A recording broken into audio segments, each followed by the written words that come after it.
Hello everybody. So we're on the other side of the workshop today. My main table has a bunch of Warhammer stuff on it right now, and let me move my head into shielding that backlight because I forgot to turn it off. So I can't make a Nerf video there because I don't want to clear the Nerf, or I don't want to clear the Warhammer stuff off it. So we're just going to have it here today.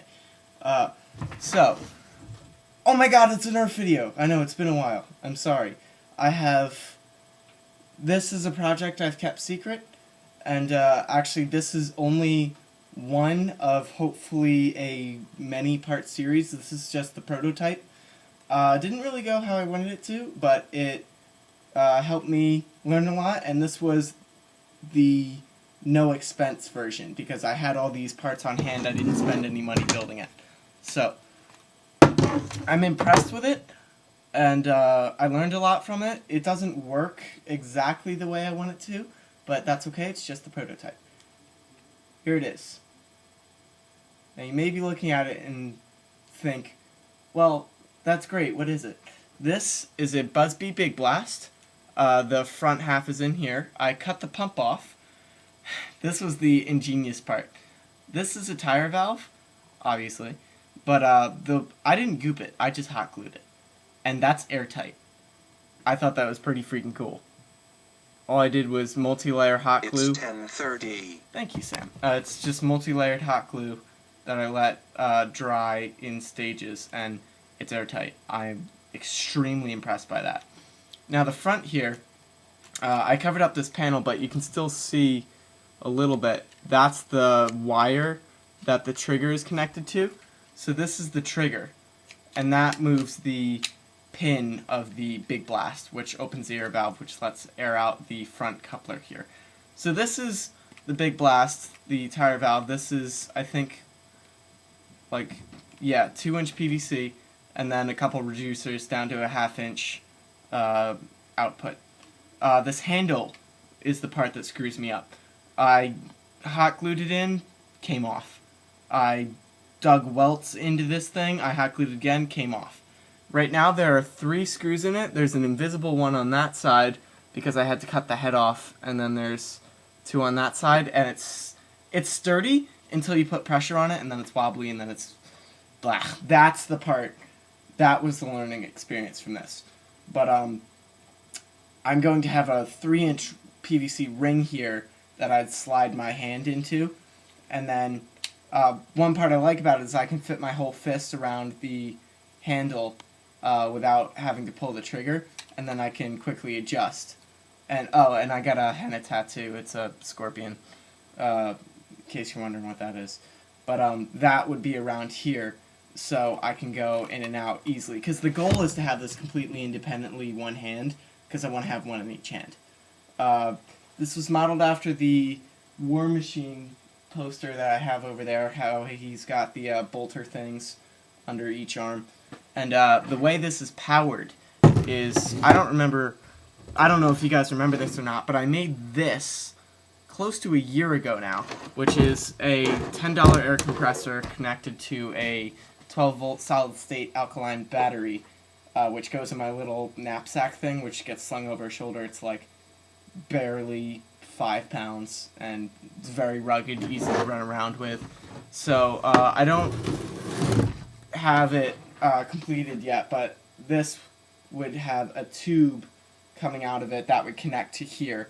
Unfortunately, I don't have that tube done right now, so we're just going to do a direct connection. I'm also going to be putting a PSI regulator through this for the final version, but for now I'm just counting seconds and looking at the PSI gauge on the compressor.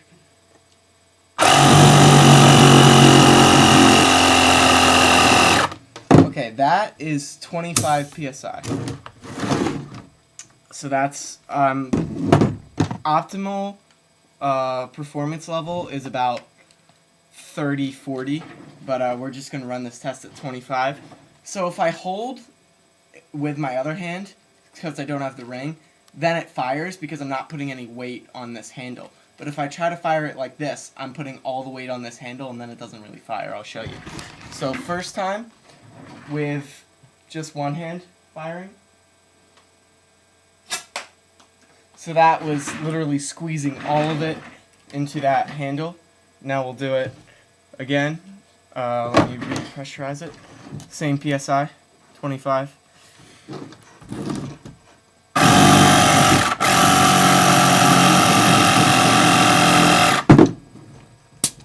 Alright, so the PSI level is the same kind of dart. Here we go. This time I'll use the support hand, which takes all the weight off the handle, and watch this shot. Ah, that was crap. Hold on, let me do that again.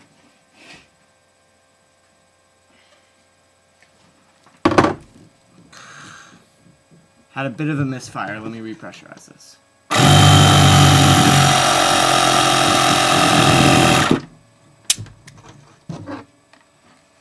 think I put the barrel in backwards, actually.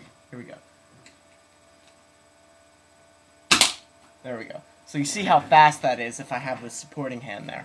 So what that tells me is for the actual system, I should either have this be made out of something that I can weld or solder on, or have it be a button push instead of a lever pull, because the system can't take that kind of weight. But what I'm hoping to do is, as I said, this was just the prototype. It was free because I had all the materials here. I'll probably take the Big Blast out of this and use it in something else now, because I can't use this. This is junk. Totally worth the prototyping though. What I'm thinking about now is getting a couple big salvo tanks, putting a ring around my arm, and then like a tube under it, putting the the big salvo tanks in it, and then having the wire run back and using a Hornet button to fire it. So that's kind of the idea I'm toying with right now. I have a bunch of schematics in my head about how to do this, different sizes, different variations, and I'm just kind of screwing around right now. So this was a very successful prototype. I'm happy I made it, and that's that. See you guys next video.